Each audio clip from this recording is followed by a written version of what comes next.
All right, so the Harry Potter HBO show is coming around 2027, and as exciting as that is, there are some potential issues that could seriously impact how well it's received and whether it's even a success. Today, we're going to be diving into some of those problems. Sure, we're going to be talking about the casting challenges, but honestly, the casting decisions might end up being the least of their worries. And we're also going to be getting into the whole corporate side of things. There is a lot of chaos happening right now behind the scenes at Warner Bros. Discovery that could change everything. So on the surface, everything sounds pretty great. The showrunners are mega fans of Harry Potter, and we've been promised a super faithful adaptation of the books with an 8-episode first season just for the first book, and we're even getting characters like Peeves that have been left out of the movies, with production in full swing starting in summer of 2025 at Leavesden Studios, which is all awesome. And from all of these set leaks, everything seems to be designed to honor the legacy, but if you look a little closer, the ground underneath this entire project is looking pretty shaky. The company that owns the rights to Harry Potter, Warner Bros. Discovery, is in a state of corporate chaos. On top of casting news that has fans completely divided, not really over the acting ability, but over the choices that signal the show's priorities. And as much as I am excited about this new Harry Potter reboot, you just have to look at the timing. It just kind of feels off. The original movies aren't that old. The last one came out in 2011, so it does make a lot of people wonder why now. Like, I'm still actively rewatching the current Harry Potter shows. I just finished my recent rewatch, but it has a lot of people stuck between being excited for more Harry Potter content and just feeling a bit anxious about it. But the truth is, the biggest threat to the soul of the new series might not be from some dark wizard, it's corporate greed. Today, we're going to be breaking down how the business decisions being made in boardrooms by the suits up top could be setting this whole thing up for failure before they even release a trailer.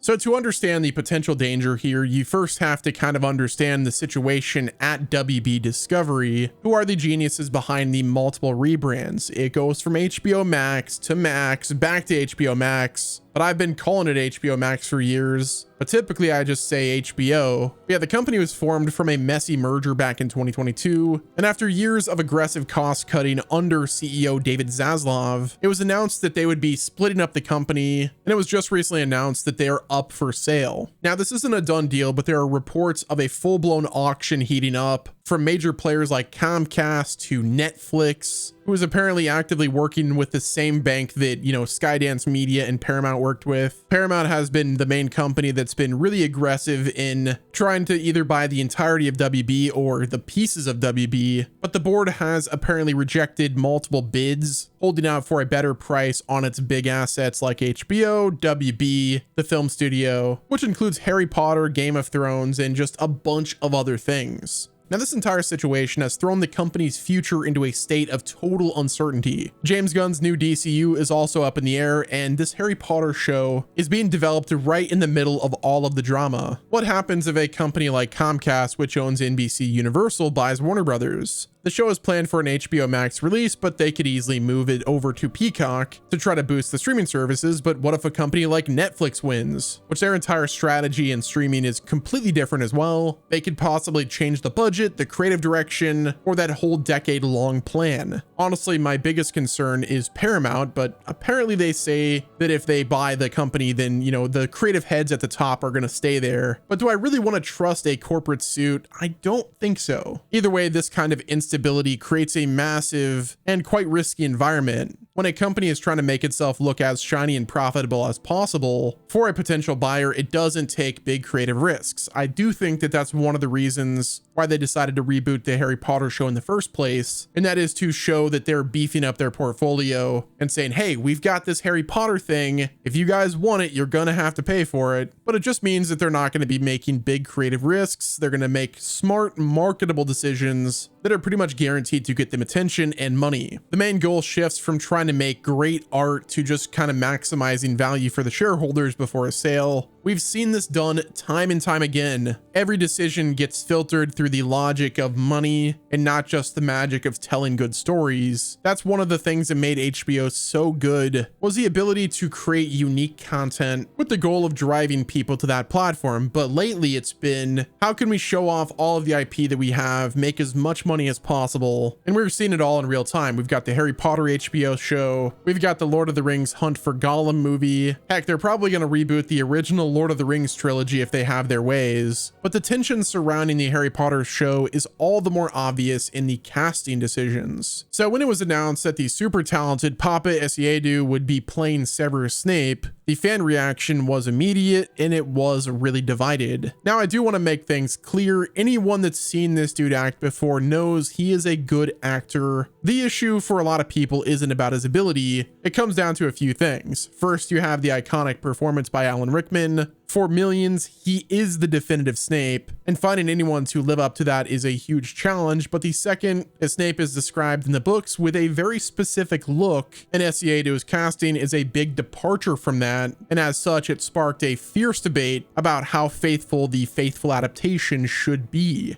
I mean, the showrunners clearly said that they were mega fans of the books and they wanted to do a super faithful adaptation, but it was clear with the casting decisions that they deviated from that. But we have to kind of look at the why. In an environment where a studio is trying to generate buzz to make itself more attractive, especially one for a sale, casting choices can be a huge marketing tool. So you kind of have to ask the question, was this purely a creative decision to find the best actor for the soul of the character, or was it a calculated business move? Like, I don't want to put my tinfoil hat on, but was this designed to get people talking and to dominate social media that a potential buyer might find appealing? Something, any press is good press. But this does raise a bunch of, complicated scenarios and questions. Now, there have been some fans that have pointed out that it could reframe James Potter's bullying as being racially charged, which adds a whole new layer that was never in the original story. At the end of the day, this isn't just about one actor, but it could be seen as a red flag that the creative choices might be taking a backseat to a marketing strategy. Now, I don't want to say that that's the case. I do believe in my heart of hearts that they cast him because he is a good actor. They could bring something new to the role. I will stand on that. I'm excited to see his performance. But regardless, to some people, it can be seen as a red flag in terms of not being quote unquote super faithful to the books. Now, this brings us to the biggest question, and that is, why are we getting a Harry Potter reboot in the first place? Again, despite my hype and excitement for this show, the original film series isn't even that old, and the Wizarding World franchise is still going, and for a lot of us, it does feel like it is too soon to start all over. The answer, again, seems to come down to corporate strategy. Hollywood is in the middle of an IP gold rush. In the age of streaming wars and a million different shows, coming up with a totally original and unique idea is a huge financial risk. But established franchises, well, they are safe bets. They come with built-in audiences and guaranteed social media attention. A Harry Potter series isn't a creative gamble. It's one of the safest investments a company in turmoil could possibly make. It's a guaranteed headline, a way to pull in subscribers,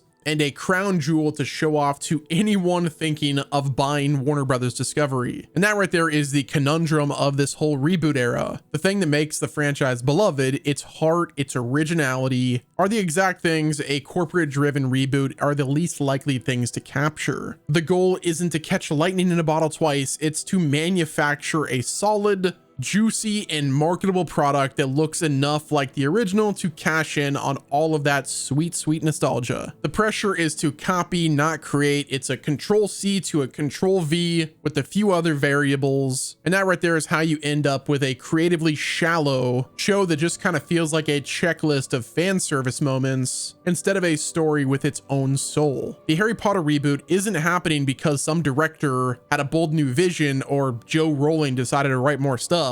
It's happening because it is a silver platter asset on a spreadsheet that's an easy button to make a bunch of money. In a time where the corpos are fumbling the bag, they press that easy button. It just so happens to be connected to a money printer. So what's truly at stake here? At what cost? Well, everything. It's more than just a TV show. The original Harry Potter story worked so well because at the time it was sincere. It came from imagination, not just a marketing meeting. I mean, yeah, sure, it was a marketing meeting that it was found, but it was a series that was built by love with a clear vision. And it was that sincerity and just passion that made millions of people feel like they actually belonged at Hogwarts. It made the magic feel actually real. But a corporate by the numbers approach risks losing all of that soul completely. And I just really hope that that's not the fate for this show. When creative decisions are weighed against how it might affect the price of the acquisition or the stock price, that right there is where things get muddied. Hogwarts just becomes another piece of content that they could slop on their streaming service to fluff their acquisition. I do feel the real danger here is that this reboot becomes soulless. The 10-year plan is completely blundered because some company like Netflix buys it, who have done the incredibly disastrous Witcher series, so they're already really down in the totem pole in my opinion. Now, if somebody like Apple goes ahead and buys them, okay, yeah, maybe. Apple TV's been cooking lately, but Apple TV has been, you know, kind of focused on creating original stuff rather than like, you know, peddling reboots. But if I had like my ideal buyer, it would be either Apple or Universal. I think if Paramount gets their claws on it, then it might be a disaster. I think a Netflix acquisition could be a disaster. A